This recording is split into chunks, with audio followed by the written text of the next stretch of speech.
understand how important we are.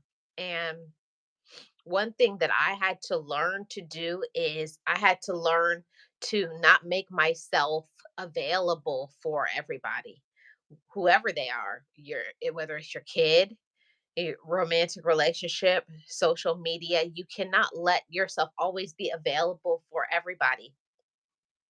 And that's a hard part. That's the hard part of being an adult, is learning that there's a lot of people that no matter what they say, how much they care about you, no matter how much they say that they love you and they're here for you, they're not. Some people are only there for you if they can get something from you. It's all about taking and taking and taking, and they're going to keep taking as long as you keep giving to them. So we have to definitely learn to say no. You have to learn to say no. And it's so hard when it comes to our relatives, or people say their family, but actually it isn't. But it's something that we tell ourselves. I know I'm speaking for myself. I can't speak for everybody. For me, it was the hardest thing in the world to speak up for myself and to say, I don't want to do that. I don't like that. Um, all of those things. And it's okay. It's okay if people are upset. We have to learn, when we start healing and learning to love ourselves in the best way possible, that all of the people who are the manipulators, the takers, and the users are going to get upset because now they can't control you. So I want to talk about that for a little bit. The individuals who, when you start finding your power, it's like when you find your power as a woman or you find your power as a man. It's it's so empowering. It makes you feel so good. You get clarity, you pay attention to things.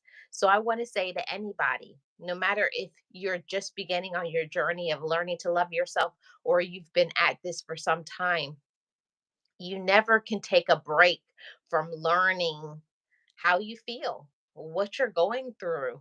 And there's certain individuals that, when once you open that Pandora's box, once you start to do things for certain individuals, they will feel like you always have to do it, like you don't have a choice, especially our relatives, because unfortunately, we can't choose the relatives, that we are born into. You can't choose your bloodline, but what you can do is make healthier choices. And that's something that we honestly have to learn. We have to learn how to respect ourselves. We have to learn that how we feel is important, and it's okay if I'm tired.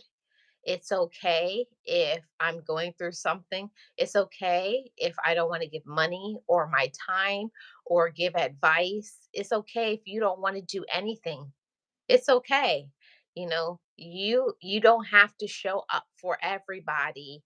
You have to learn to show up for yourself. And that's one of the things that I love to talk about over here on this channel, Love Marlene 411.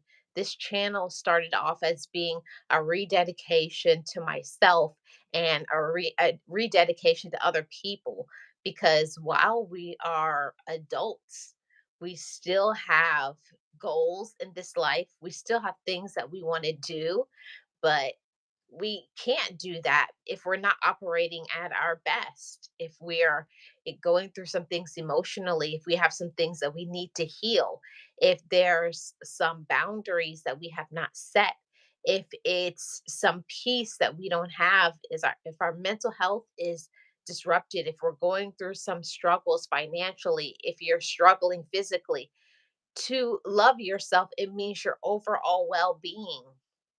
And if you don't take care of your overall well-being, your own self, and it's called putting your oxygen mask on first. And a lot of times we will be putting on the oxygen mask of your kids or your spouse, your significant other, your friends, your job. There'll be so many people that you get to, right? And you could be doing all of these things for all of these people, but what are you giving to yourself? It's like you're constantly feeding